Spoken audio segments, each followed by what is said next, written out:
Maundy Thursday.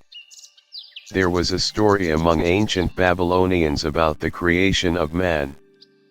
According to the story, one day a terrible monster called Enkiel emerged from the darkness of the abyss and fought against gods.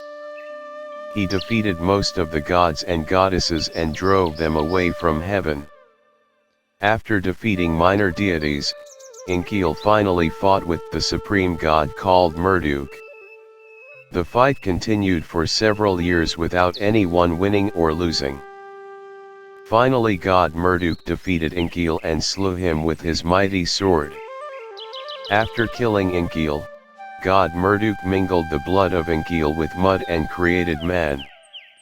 He did that in order that his victory over Enkiel must be remembered on earth until man lives. He created man out of mud in order to make him know that he is nothing but mere dust. That was also a warning to man that he may never go against gods but be obedient to them always and serve them as slaves. If they go against gods by forgetting the fact that they are mere dust, they will be defeated and killed by gods, just as Enkiel the monster was killed by god Marduk.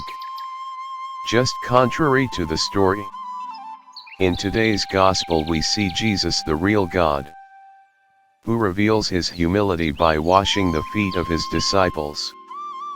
That was one of the duties being assigned for slaves in aristocratic families of the Jews and the Romans of that time. Jesus and his disciples entered into a house to eat the Passover meal. When all the disciples occupied their seats around a table, Jesus got up from his seat and washed the feet of his disciples.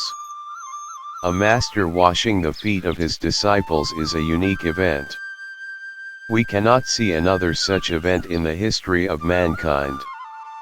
Among the Jews it was customary to wash their feet before entering into a house, especially when they are going for a banquet. If the guest that comes to the house, a dignified and honorable person, the master of the house himself will come out and help him to wash his feet by pouring water over them. In the house of wealthy Jews it was the duty of slaves to wash the feet of the guests that come to the house. When Jesus and his disciples entered into the banquet hall, there was a big jar full of water at the entrance of the hall to wash their feet. But neither Jesus nor any of his disciples washed their feet.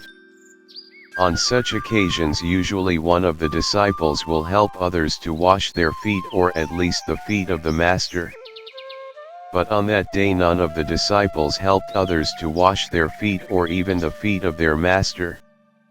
The evangelist gives a reason for that. He says, when the disciples entered into the hall they were in dispute with each other about who was superior among them. So none of them helped others with washing their feet, as each of them thought that may cause others to think that he was inferior to others. There was another reason for such an attitude among the disciples. They thought when they reached Jerusalem, Jesus would re-establish the old kingdom of King David and reign over it. Each disciple wanted to occupy a prime position in that messianic kingdom. So they tried to occupy the prime seats near Jesus at the banquet table that they thought would help them to occupy a prime position in the coming kingdom. But Jesus surprised them by washing their feet and giving them a new advice about the standpoint that they should keep in their life. He said, "I am your master, yet I washed your feet.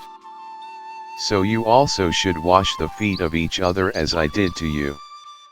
That means, in the Messianic kingdom those people that think that they are superior to others should prove their superiority by serving others in humility. We can see the same Jesus saying, "I have come to the world not to be served but to serve and give my life as a ransom for many." The ransom is the price that was given for the deliverance of slaves. Let us pray to Jesus to help us to be humble and meek like him and never power greedy and ambitious.